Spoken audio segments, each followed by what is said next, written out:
नमस्कार दोस्तों। आप लोगों का सपना होता है घर खरीदने का, पर आप ये सोचते हो कि किस बजट में आप अपना घर खरीदें। आप अगर 10 करोड़ के बजट में घर खरीद रहे हैं तो केवल एक ही घर में इन्वेस्टमेंट पूरा कर दें या 4 घर लें। और लोग क्या सोचते हैं कि उनका अगर बजट अगर 2.5 करोड़ है तो वो केवल एक प्रॉपर्टी ले लें। ऐसा मत करिए। आप उसको डाइवर्सिफाई करिए। आप स्टॉक मार्केट में इन्वेस्टमेंट करते हैं तो केवल एक ही कंपनी में पूरा पैसा आप डाल देते हैं, नहीं ना। वहाँ तो आप सोचते हैं क्या करें, आप अपना पोर्टफोलियो डाइवर्सिफाई करें। कैसे आप डाइवर्सिफाई करते हैं? अलग अलग कंपनी में अलग अलग सेक्टर्स में इन्वेस्ट करके अपना पोर्टफोलियो को डाइवर्सिफाई करते हैं। स्मॉल कैप लेते हैं, लार्ज कैप लेते हैं, और उसके बाद आप लेते हैं मिड कैप कंपनीज आप लेते हैं, ठीक है। वैसे ही आप रियल इस्टेट मार्केट में भी आप इसमें इन्वेस्टमेंट कर सकते हैं। कैसे? आप अपना लोकेशन डाइवर्सिफाई कर सकते हैं, आप अपना बिल्डर डाइवर्सिफाई कर सकते हैं, आप अपना स्पेसिफिकेशन डाइवर्सिफाई कर सकते हैं, आप अपना टिकट साइज डाइवर्सिफाई कर सकते हैं। जैसे कि टिकट साइज मतलब टिकट साइज आपका 2 BHK ही आपका 2 करोड़ में भी अवेलेबल है, आपका 1.25 करोड़ में भी अवेलेबल है, सेम साइज। हाँ, फ़र्क हो जाता है जेंट्री का, दोनों जगह की। तो आप ये सारी पॉइंटर्स पे आप डाइवर्सिफाई कर सकते हैं। अगर मैं बात करूँ गुड़गांव की, गुड़गांव लोकेशन में इस समय कुछ नहीं आ रहा है। आपके 2 करोड़ 3 करोड़ के नीचे कुछ भी नहीं आ रहा है नए अगर लॉन्चेस की मैं अगर बात करूँ तो आप अगर आपका बजट 1 से 1.5 करोड़ है तो आप क्या करेंगे? मेरे पास अच्छी अच्छी प्रॉपर्टीज़ रखी हुई हैं, लोगों की रीसेल में आई हुई हैं प्रॉपर्टीज़ जो कि आपकी होने वाली हैं। दीनदयाल जन आवास योजना, उसमें 180 गज के प्लॉट से नीचे प्लॉट पे जो डेवलपमेंट हुआ है वो सारी प्रॉपर्टीज़ हैं, इस समय लाइव हैं। आप उसमें इन्वेस्टमेंट कर सकते हो। अच्छा इन्वेस्टमेंट कहलाएगा क्योंकि ये सब लॉन्चेस जो हुए थे ये 70 लाख 80 लाख 90 लाख में लॉन्च हुए थे। 1 साल 2 साल हो रहे हैं, ये 1.5 करोड़ 2 करोड़ तक में ये सब चीज़ें जा चुकी हैं। तो आप सोचिए, अगर आपको इन्वेस्टमेंट अगर करना है और अगर खुद के लिए रेडी टू मूव इन और सेल्फ यूज़ के लिए चाहिए तो ये बेस्ट होने वाला है, क्योंकि इतना यहाँ पे सारी एमिनिटीज़ आपको मिल जाएंगी। स्विमिंग पूल हो गया, क्लब हाउस हो गया और आपका कमर्शियल हो गया, सारी एमिनिटीज़ आपको मिल सकती हैं यहाँ पे।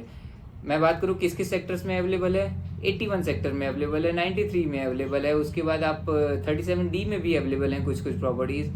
और अगर आपको इन्वेस्टमेंट के लिए अगर चाहिए तो सोना में भी अच्छी इन्वेस्टमेंट अपॉर्चुनिटीज़ हैं, आप वहाँ पे भी आप इन्वेस्टमेंट कर सकते हो। तो दोस्तों, अगर मैं बात करूं केवल आप गुड़गांव में इन्वेस्टमेंट करोगे, आपको लोकेशन भी डाइवर्सिफाई करना पड़ेगा। आप कहाँ पे इन्वेस्ट कर सकते हो? आप कर सकते हो इन्वेस्ट पुणे में। पुणे में क्यों कह रहा हूँ? पुणे मोस्ट लिवेबल सिटी का अवार्ड मिला है, आपको पता है, इंडियन गवर्नमेंट के द्वारा। क्यों ऐसा क्यों है? क्योंकि वो कहलाता है Oxford of east. Oxford of east कैसे कहलाता है? मैं अगर बात करूं आपसे, ऑक्सफोर्ड ऑफ ईस्ट कहलाता तो है। क्यों? क्योंकि वहाँ पे सारी रिनाउंड यूनिवर्सिटीज़ हैं और आपका एजुकेशन हब है। क्यों एजुकेशन हब है? क्योंकि यूनिवर्सिटीज़ अवेलेबल हैं वहाँ पे। अगर आपसे बात करूँ, जितनी भी रिनाउंड यूनिवर्सिटीज़ हैं सारी अवेलेबल हैं वहाँ पे। बच्चा अगर एक बार अगर आ गया वहाँ पढ़ने के लिए तो उसे शहर नहीं छूटता है, वो चाहता है जॉब वहीं पे करे। तो इसका मतलब कितने सारे लोग पढ़ने आ रहे हैं और उसके बाद उनसे पुणे छूटता नहीं है, सोचते हैं जॉब यहीं पे कर लें। मेरे जितने भी फ्रेंड सर्कल में थे लोग, वो वहीं पे अगर पढ़ने गए हैं तो वहीं पे आज जॉब ही कर रहे हैं। पुणे किसी से छूटता नहीं है क्योंकि वेदर वहाँ का इतना अच्छा है। आपसे पुणे का वेदर के कारण, वहाँ का सोसाइटी में लिविंग के कारण, वहाँ का जो एक्सपेंस है वो बहुत कम है। मैं आपसे बात करूँ, रेंटल वहाँ पे ज़्यादा है पर कॉस्ट ऑफ लिविंग वहाँ की कम है। तो यंगस्टर्स को बहुत अच्छा लगता है वहाँ पे, वो लोग वहाँ पे स्टे करना चाहते हैं। और आपको आईटी का आपको पता ही है वहाँ पे क्या सिचुएशन है। हिंजेवाड़ी है, उसके बाद आपका खराड़ी है, उसके बाद आपका बानेर है। ये सारे लोकेशन पे इतने अच्छे अच्छे आईटी कंपनीज हैं। आपका बिग 4 भी पुणे में अवेलेबल है। अगर मैं बात करूँ आपके सर्विस बेस्ड कंपनीज की, सर्विस बेस्ड इतनी सारी कंपनी है। प्रोडक्ट बेस्ड मैं मानता हूँ कम है कंपनीज, पर सर्विस बेस्ड आपकी जो कंपनीज होती हैं वो लार्ज एम्प्लॉयमेंट देती हैं।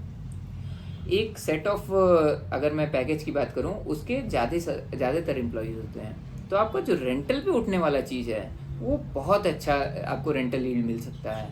इसीलिए मैं बात करूं पुणे में, पुणे में क्या होता है कि 6% 5% रेंटल ईल्ड लेना बहुत ही ईजी चीज़ है। आप ऐसा करिए, 1 करोड़ से नीचे की चीज़ें आप ले लीजिए।